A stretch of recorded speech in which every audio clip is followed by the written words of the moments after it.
10,000 करोड़ रुपए का निवेश यहाँ पर संभावित है और पूरा एयरपोर्ट नोएडा इंटरनेशनल एयरपोर्ट के निर्माण के साथ इसमें लगभग 34 से लेकर 35,000 करोड़ रुपए का निवेश अकेले इस एयरपोर्ट पर होगा और 1 लाख से अधिक लोगों को नौकरी और रोजगार यहाँ पर उपलब्ध होंगे। इसके साथ ढेर सारी अन्य संभावनाएं यहाँ पर बनेंगी। एमआरओ के साथ ही यहीं पर हम लोग यमुना अथॉरिटी में ये जो एयरपोर्ट है हमारा ज्वाइंट वेंचर है, नोएडा, ग्रेटर नोएडा और यमुना अथॉरिटी को मिलाकर के हम लोग इस एयरपोर्ट के निर्माण की कार्रवाई को राज्य सरकार के माध्यम से आगे बढ़ा रहे हैं। भारत सरकार का इसमें हमें पूरा सहयोग मिल रहा है और इस एयरपोर्ट का निर्माण 2024 में यह एयरपोर्ट फंक्शनल हो जाएगा और उत्तर प्रदेश का यह 5वां इंटरनेशनल एयरपोर्ट होगा। हमारे पास पहले से ही लखनऊ में और वाराणसी में इंटरनेशनल एयरपोर्ट हैं। अभी पिछले दिनों प्रधानमंत्री जी ने कुशीनगर में एक इंटरनेशनल एयरपोर्ट का शुभारंभ किया है। अयोध्या में हम एक इंटरनेशनल एयरपोर्ट का निर्माण पहले से कर रहे हैं और नोएडा इंटरनेशनल ग्रीनफील्ड एयरपोर्ट ये भारत का पहला ऐसा एयरपोर्ट होगा जो किसी भी प्रकार के पॉल्यूशन से मुक्त होगा और यह भारत ही नहीं एशिया का सबसे बड़ा एयरपोर्ट भी होगा। व्यापक संभावनाओं को लेकर के कार्यक्रम आगे बढ़ रहा है जो यहाँ के विकास के साथ साथ रोजगार और युवाओं के लिए तमाम प्रकार की नई संभावनाओं को लेकर के यह एयरपोर्ट आगे बढ़ रहा है। इसके साथ ही यहाँ पर फिल्म सिटी के निर्माण की कार्रवाई भी इसी के नजदीक हम लोग करने जा रहे हैं। उसकी कार्रवाई भी अंतिम चरणों में चल रही है और उस पर भी बहुत बड़े निवेश की संभावना बन रही है। इसके साथ ही जेवर एयरपोर्ट के निर्माण के साथ ही जो हमारा डिफेंस मैन्युफैक्चरिंग कॉरिडोर का एक महत्वपूर्ण नोड अलीगढ़ है, इससे सटे हुए क्षेत्र में ही है।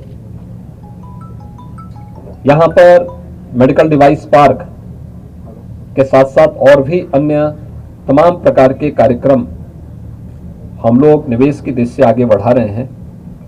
एक इलेक्ट्रॉनिक सिटी भी स्थापित करने की कार्रवाई युद्ध स्तर पर चल रही है। एक यहां पर और भी अन्य महत्वपूर्ण कार्यक्रमों को लेकर के राज्य सरकार आगे बढ़ी है। यह हम सबका सौभाग्य है कि प्रधानमंत्री मोदी जी 25 नवंबर को इस क्षेत्र के विकास को आगे बढ़ाने की दिशा से और उत्तर प्रदेश को जिस प्रकार का आशीर्वाद प्रधानमंत्री जी का प्राप्त होता रहा है और खासतौर पर इंफ्रास्ट्रक्चर की डेवलपमेंट के जो बड़े बड़े कार्य हो रहे हैं उत्तर प्रदेश के अंदर, चाहे वह ईस्टर्न और वेस्टर्न डेडिकेटेड फ्रेट कॉरिडोर का हो, चाहे वह इस पूरे क्षेत्र में एक मल्टी मॉडल हब के रूप में इसको स्थापित करने का हो, या फिर एयरपोर्ट के रूप में, यानी एक्सप्रेस वे का तो एक बहुत अच्छा जाल उत्तर प्रदेश के अंदर फैल रहा है। अभी प्रधानमंत्री जी ने पूर्वांचल एक्सप्रेस वे का शुभारंभ किया है। ये देश का सबसे बड़ा एक्सप्रेस वे है।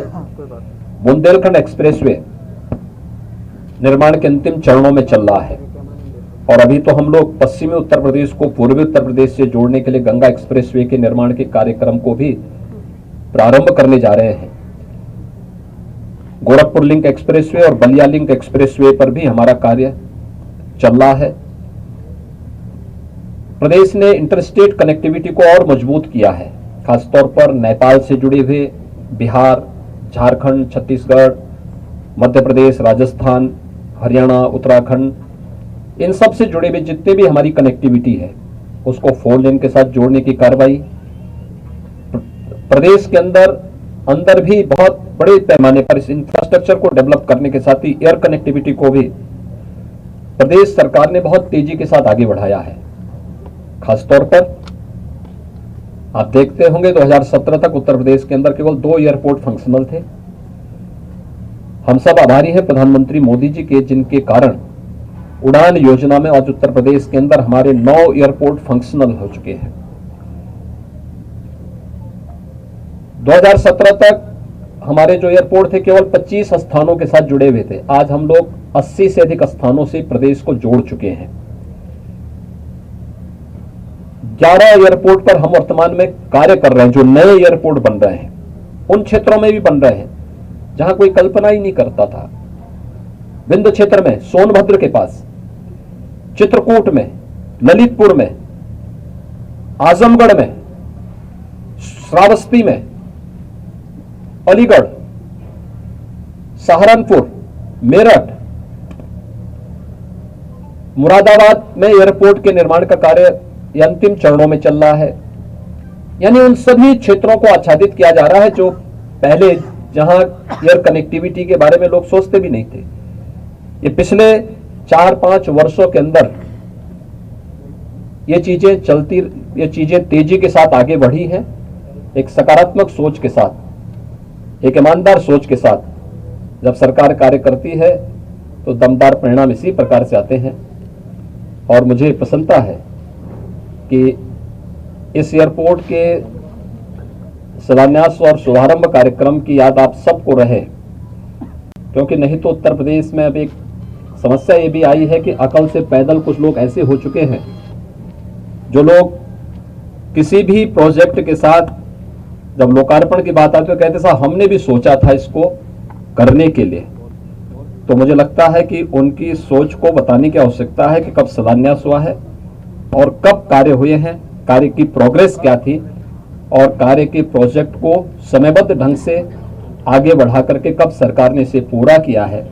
इस दृष्टि से भी ये बहुत महत्वपूर्ण होता है। इसलिए ये भी चीजें हम आप सबको सामने मुझे रखना था।